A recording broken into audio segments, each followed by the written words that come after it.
ಅಧ್ಯಕ್ಷರೇ, ತಾವು ತಂದಿರುವಂತ ಸಂತಾಪ ಸೂಚನೆಗೆ ನಮ್ಮ ಸಂಪೂರ್ಣವಾದಂತ ಸಹಮತ. ಕಳೆದ ಡಿಸೆಂಬರ್ 26ನೇ ತಾರೀಕು ನಾವೆಲ್ಲ ಬೆಳಗಾಂನಲ್ಲಿದ್ದೋ. ನೀವು ಕೂಡ ತಮ್ಮ ಆವರಣದಲ್ಲಿ ಗಾಂಧೀಜಿಯವರ ಏನು ಒಂದು ಪುತ್ಥಳಿ ರೆಡಿ ಮಾಡಿದ್ದೀರಿ, ಅದಕ್ಕೆ ಉದ್ಘಾಟನೆ ಮಾಡಬೇಕಾಗಿತ್ತು. ನಾವು ಕೂಡ ಕಾಂಗ್ರೆಸ್ ಪಕ್ಷದ ಅಧಿವೇಶನ ಮಾಡಬೇಕು, ಒಂದು ಕಾರ್ಯಕಾರಿ ಸಮಿತಿ ಮುಗಿಸಿ 100 ವರ್ಷ ಗಾಂಧಿ ಭಾರತ ಕಾರ್ಯಕ್ರಮ ಮಾಡ್ತಾ ಇದ್ದೋ. 8:15, 9 ಗಂಟೆಗೆ ನಮಗೆಲ್ಲ ಒಂದು ಮೆಸೇಜ್ ಬಂತು. ನಾವೆಲ್ಲ ಕೂತ್ಕೊಂಡು ಮಾತಾಡ್ಬೇಕಾರೆ, ನಾವು ಮುಖ್ಯಮಂತ್ರಿಗಳು, ಮಲ್ಲಿಕಾರ್ಜುನ ಖರ್ಗೆ ಸಾಹೇಬರು, ರಾಹುಲ್ ಗಾಂಧಿ ಅವರು ನಾವೆಲ್ಲ ಕೂತ್ಕೊಂಡು ಮಾತಾಡ್ಬೇಕಾದ್ರೆ ಸಂದೇಶ ಬಂತು, ಈ ರೀತಿ ಎಮರ್ಜೆನ್ಸಿ ಆಗಿದೆ, ಹಾಸ್ಪಿಟಲ್ಗೆ ಅಡ್ಮಿಟ್ ಆಗಿದ್ದಾರೆ ಅಂತ. ಒಂದು ಬೃಹತ್ ಕಾರ್ಯಕ್ರಮ. ಈ ರಾಜ್ಯಕ್ಕೆ ಗಾಂಧೀಜಿಯವರು ಈ ದೇಶದ ನಾಯಕತ್ವವನ್ನ, ಸ್ವಾತಂತ್ರ್ಯಕ್ಕೆ ನಾಯಕತ್ವವನ್ನ ವಹಿಸಿಕೊಂಡು 100 ವರ್ಷ ಆಗಿತ್ತು. ಅದನ್ನ ಸಂಭ್ರಮದಲ್ಲಿ ನಾವೆಲ್ಲ ಇದ್ದವು. ಅವತ್ತು ಇನ್ನಿಲ್ಲ ಅಂತೇಳಿ ನಮಗೆ ಕಾರ್ಯಕ್ರಮ ಬಂತು. ನಾವು ಅದನ್ನ ಬೆಳಗ್ಗೆ ಕಾರ್ಯಕ್ರಮನ ಮುಂದೂಡಿ ಅಲ್ಲೇ ನಾವು ಅದೇ ವೇದಿಕೆಯಲ್ಲಿ ನಾವು ಅವರಿಗೆ ಗೌರವನ ಸಲ್ಲಿಸುವಂತ ಕೆಲಸವನ್ನ ಮಾಡಿ ಇವತ್ತು ಮತ್ತೆ ಇಲ್ಲಿ ಆ ಭಾಗ್ಯ ನಮಗೆ ಸಿಕ್ಕಿದೆ. ಕೆಲವರಿಗೆ ಸತ್ತಾಗ ದುಃಖ ಪಡ್ತಾರೆ. ನನಗೆ ಅವರು ಮಾಡಿದಂತ ಸಾಧನೆ, ಯಾಕೆಂದ್ರೆ ನಮ್ಗೆ ಯಾರಿಗೂ ಪರ್ಮನೆಂಟ್ ಇಲ್ಲ, ನಾವ್ಯಾರೂ ಬದುಕ್ತೀವಿ ಅಂತ ಯಾರಿಗೂ ಇಲ್ಲ. ನಮ್ಗೆ ಈಗ 60ರಿಂದ 100 ವರ್ಷದೊಳಗಡೆ ಯಾವತ್ತು ಬೇಕಾದ್ರೂ ಯಾರ ಜೀವ ಬೇಕಾದ್ರೂ ಹೋಗ್ಬೋದು. ಅಂತ ಸಂದರ್ಭದಲ್ಲಿ ಒಂದು ದೊಡ್ಡ ಸಾಧನೆ, 6 ಬಾರಿ ರಾಜ್ಯಸಭೆ ಸದಸ್ಯರಾಗಿ ಅನೇಕ ಹುದ್ದೆಗಳನ್ನ ನಡೆದು, ಜನಾರ್ದನ್ ಪೂಜಾರಿ ಅವರು ವಿತ್ತ ಮಂತ್ರಿ ಆಗಿದ್ದಾಗ ಅವರ ಆಫೀಸ್ಗೆ ಬರ್ತಾ ಇದ್ರು, ನನಗೆ ನೆನಪು. ಅಡ್ವೈಸರ್ ಆಗಿದ್ದು ಗವರ್ಮೆಂಟ್ಗೆ. ಆವತ್ತಿಂದೂ ನೋಡಿದ್ದೇನೆ, ಪ್ರೈಮ್ ಮಿನಿಸ್ಟರ್ ಆಗಿದ್ದಾಗೂ ನೋಡಿದ್ದೇನೆ, ಪ್ರೈಮ್ ಮಿನಿಸ್ಟರ್ ಕಳ್ಕೊಂಡಾಗೂ ನೋಡಿದ್ದೇನೆ. ಅವರ ಆಲೋಚನೆಗಳು ಬಹಳ ದೂರದೃಷ್ಟಿಗಿತ್ತು. ಈಗ ಅವರು ಅವಧಿಯಲ್ಲಿ ಅವರು ಕೊಟ್ಟಂತ ಕೊಡುಗೆ, ನಿಮಿಷ ಪಾಟೀಲ್ರೆ, ಅವರ ಅವಧಿಯಲ್ಲಿ ಕೊಟ್ಟಂತ ಕೊಡುಗೆ, ಆರ್ಥಿಕ ನೀತಿ, ಫೈನಾನ್ಸ್ ಮಿನಿಸ್ಟರ್ ಆಗದ ಕೂಡ ಐ ಥಿಂಕ್ ಗ್ಲೋಬಲೈಸೇಷನ್ ಅಲ್ಲೇ ಒಂದು ಹೊಸ ಮಟ್ಟಕ್ಕೆ ನಮ್ಮ ಭಾರತವನ್ನ ಗುರುಸುವಂತ ಒಂದು ವ್ಯವಸ್ಥೆ ಮಾಡಿದ್ರು. ಪ್ರೈಮ್ ಮಿನಿಸ್ಟರ್ ಆದ್ಮೇಲೆ ಅಶೋಕ್ ಅವರು ಹೇಳಿದ್ದನ್ನು ನಾನು ಸಂಪೂರ್ಣವಾಗಿ ಒಪ್ತೇನೆ. ಬೆಂಗಳೂರಿಗೆ ನನ್ನ ಕೊಲಿಷನ್ ಗವರ್ಮೆಂಟ್ ಅಲ್ಲಿ ಮಂತ್ರಿ ಮಾಡಿರಲಿಲ್ಲ ನನ್ನ. ಆಗ ದೇವೇಗೌಡರು, ಶಿವಕುಮಾರ್ ಇರಬಾರ್ದು, ಎಸ್.ಎಂ. ಕೃಷ್ಣ ಇರಬಾರ್ದು ಅನ್ನೋದು ಅವ್ರದ್ದೊಂದು ಕಂಡೀಷನ್ ಇತ್ತು. ಸಿದ್ದರಾಮಯ್ಯ ಅವ್ರಿಗೆ ಗೊತ್ತಿದೆ, ಅದು ಹೊರಗಡೆ ಇಟ್ಟಿದ್ರು ನನ್ನ. ಮತ್ತೆ ಬೆಂಗಳೂರು ಬಂದು ಇಲ್ಲಿ ಒಂದು ಆಡಿಟೋರಿಯಂ ಇದೆ, ನಮ್ಮ ಯೂನಿವರ್ಸಿಟಿದ ಆಡಿಟೋರಿಯಂ. ನಾನು, ಶ್ರೀಕಂಠಯ್ಯನವರು, ಚಂದ್ರೇಗೌಡರೆಲ್ಲ ನಿಂತಿದ್ದವ್ರು ರಿಸೀವ್ ಮಾಡಕ್ಕೆ. ನನ್ನ ಕೈ ಹಿಡಿದು ಪಕ್ಕಕ್ಕೆ ಕರ್ಕೊಂಡು ಹೋದ್ರು, ಸೈಡ್ ಹಿಡಿದು ಕರ್ಕೊಂಡೋಗಿ ಹೇಳಿದ್ರು, ನೀನು ನನಗೆ ಸಂದೇಶ ಇದೆ, ನಿನ್ನ ಹತ್ರ ಮಾತಾಡಬೇಕು ಅಂತೇಳಿ, ನೀನು ಸ್ವಲ್ಪ ತಾಳ್ಮೆಯಿಂದ ಇರಬೇಕು ಅಂತ ಹೇಳಿದ್ರು. ಯಾಕೆ ಅಂತ ಅಂದ್ರೆ, ಅದಕ್ಕೂ ಇದಕ್ಕೇನು ಸಂಬಂಧ ಇಲ್ಲ, ಈ ಗವರ್ಮೆಂಟ್ ಡಿಸ್ಟರ್ಬ್ ಆಗಬಾರ್ದು.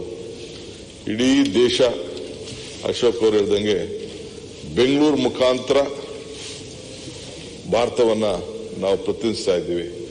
ಸೊ ಏನ್ ಬೇಕಾದ್ರೂ ಬೆಂಗಳೂರಿಗೆ ನಾವು ಸಹಾಯ ಮಾಡಕ್ ನಾವು ರೆಡಿ ಇದ್ದೇವೆ. ಸೊ ಇದು ಬಹಳ ಶಾಂತಿಯಿಂದ ಈ ಕೊಲ್ಯೂಷನ್ ಗವರ್ಮೆಂಟ್ ನಡೀಬೇಕು ಅಂತೇಳಿ ನನಗೆ ಕಿವಿ ಮಾತನ್ನ ಹೇಳ್ಬಿಟ್ಟು ಹೋದ್ರು. ಅದಾದ ಮೇಲೆ ಅವರು ಎಲೆಕ್ಟ್ರಾನಿಕ್ ಸಿಟಿ, ಇವತ್ತೇನು ಫ್ಲೈಓವರ್ ಇದೆ ಕೊಟ್ಟವರು ಅವರು, ಏರ್ಪೋರ್ಟ್ಗೆ ಫ್ಲೈಓವರ್ ಕೊಟ್ಟವರು ಅವರು, ನೆಲಮಂಗಲ ಫ್ಲೈಓವರ್ ಕೊಟ್ಟವರು ಅವರು, ಈ ನಮ್ಮ ಕೋಲಾರ ರೋಡ್ಗೆ ಅದಕ್ಕೆ ಮಾಡಿದವರು ಅವರು, ನರಮ್ ಯೋಜನೆ ಅವತ್ತು ಬೆಂಗಳೂರಿಗೆ ಹಣ ಹಾಕ್ಬಿಟ್ಟವರು ಅವರು. ಹಂಗೆ ಬೆಂಗಳೂರು ಬಗ್ಗೆ ಅಪಾರವಾದಂತ ಒಂದು ವಿಶ್ವಾಸವನ್ನಿಟ್ಟು ಹೃದಯ ಶ್ರೀಮಂತಿಕೆಯಲ್ಲಿ ಹಣವನ್ನ ಸಹಾಯ ಮಾಡಿದಂತವ್ರು. ಯಾಕೆಂದ್ರೆ ಇಲ್ಲಿ ದುಡ್ಡು ಕೂಡ ಅದೇ ರೀತಿ ಜನರೇಟ್ ಆಗ್ತಿತ್ತು. ಇವತ್ತು ಕೂಡ 39% ಆಫ್ ದಿ ಇದನ್ನು ಏನು ರೆವಿನ್ಯೂ ಭಾರತಕ್ಕೆ ಅನೇಕ ಮುಖಾಂತರ ಎಕ್ಸ್ಪೋರ್ಟ್ಸ್ ರೆವಿನ್ಯೂ ನಮ್ಮ ITBTಲಿ ಇವತ್ತು ಬರ್ತಾ ಇದೆ. ಅದನ್ನೆಲ್ಲ ಬಹಳ ದೂರದೃಷ್ಟಿ ಇಟ್ಕೊಂಡು ನಮಗೆ ಸಹಕಾರ ಕೊಟ್ಟರು. ಮತ್ತೆ ಅಧ್ಯಕ್ಷರೇ, ಅವರ ಅವಧಿಯಲ್ಲಿ ನಾವು ರಾಜಕಾರಣಿಗಳು ನಾವಿದ್ದೀವಿ, ಬೇಕಾದಷ್ಟು ತರ್ತೇವೆ. ಈಗ ಸಿದ್ದರಾಮಯ್ಯನವರು ಕೂಡ ಅವರು ಈ ಪಾಪ್ಯುಲೇಷನ್ ಮೇಲೆ SC/ST ಪಾಪ್ಯುಲೇಷನ್ ಮೇಲೆ ನಮ್ಮ ಬೆಳಗಾಂ ಸೆಷನ್ ಅಲ್ಲಿ ಒಂದು ನಿಗದಿ ಮಾಡೋದು.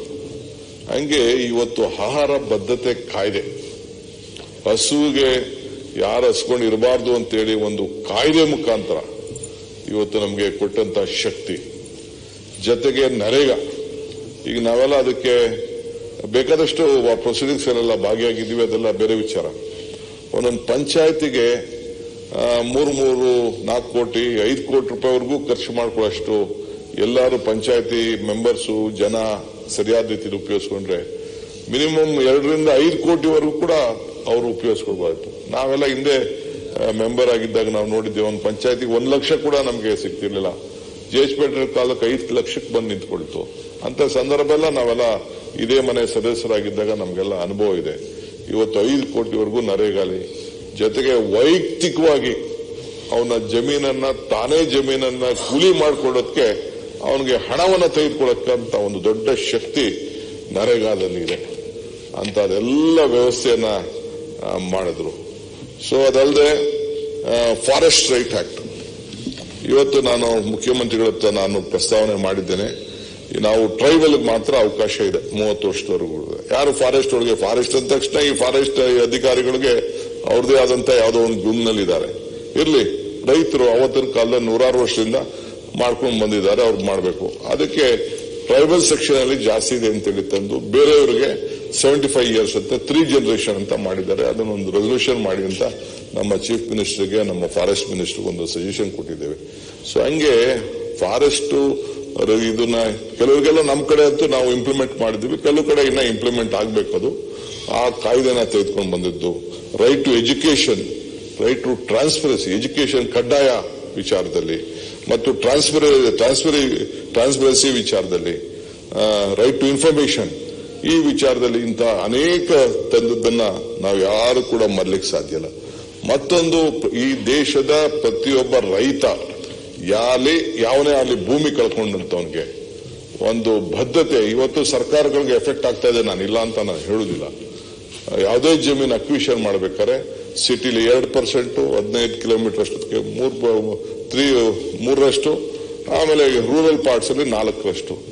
ಯಾರು ಕೂಡ ಅಂತ ಧೈರ್ಯವಾಗಿ ತೀರ್ಮಾನವನ್ನ ಮಾಡಲಿಲ್ಲ. ಯಾರ್ದು ಅನುಕೂಲ ಆಯ್ತು? ಎಷ್ಟು ಜನ ನೆನೆಸ್ಕೊಳ್ತಾರೋ ಬಿಡ್ತಾರೋ ಅದು ಬೇರೆ ವಿಚಾರ. It is ultimately Manmohan Singh government, the UPA government took that bold decision.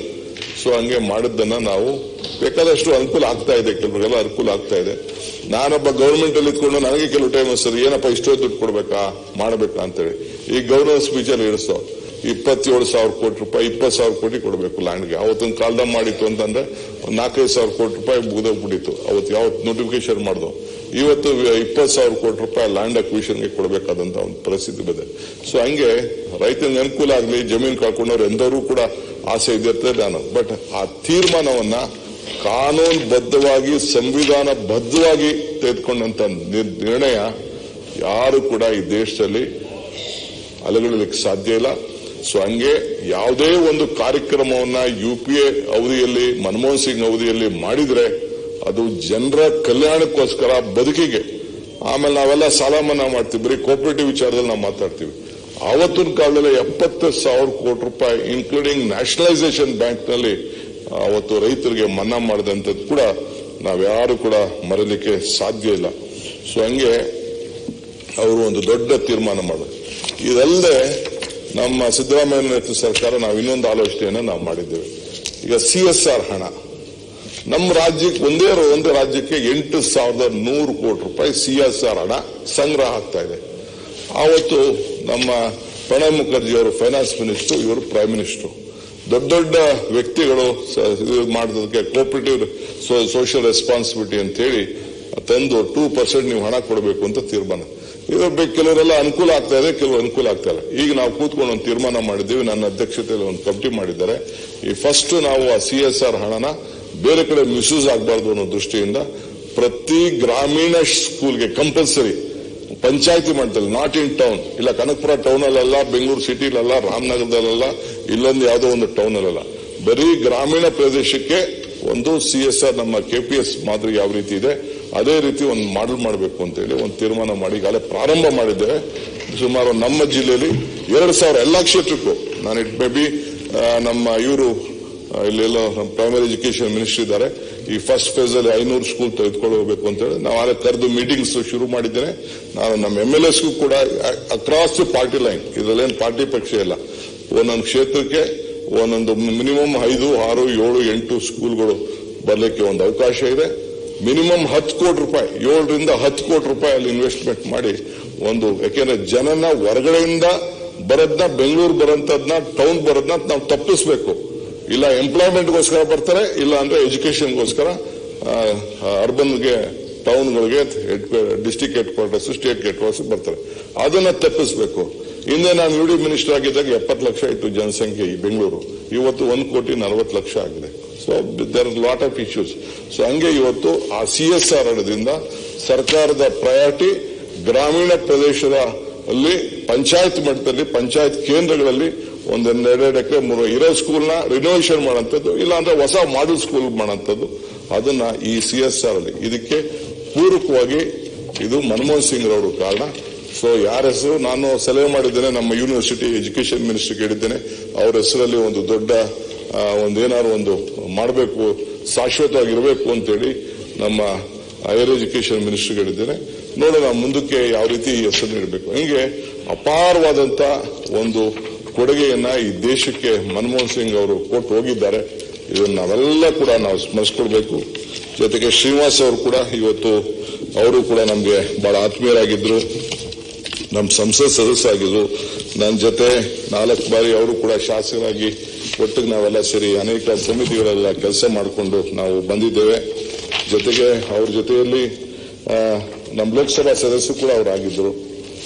ಇಲ್ಲಿ ಈ ಏರ್ಪೋರ್ಟ್ ಕಮಿಟಿಯಲ್ಲಿ ಕೂಡ ಅವರು ಬಹಳ ಹತ್ತಿರದಿಂದ ಕೆಲಸವನ್ನ ನಾವು ಮಾಡಿದ್ದು. ಜಯವಾಣಿ ಮಂಚೇಗೌಡರು ಒಂದು ದೊಡ್ಡ ಹೋರಾಟ, ಅವ್ರ ಜಯವಾಣಿ ಎಲೆಕ್ಷನ್ ತೆಗೆ ಒಂದು ದೊಡ್ಡ ಹೋರಾಟ, ಬೈ ಎಲೆಕ್ಷನ್ ನಡೀತು.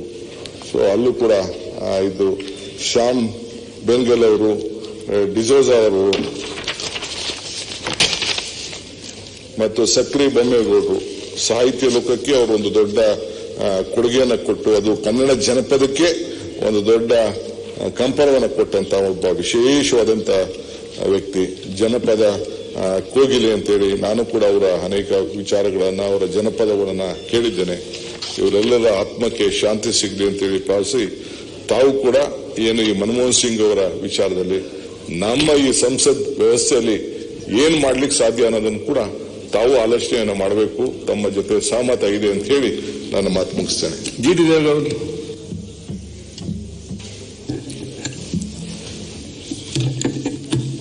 ಸನ್ಮಾನ್ಯ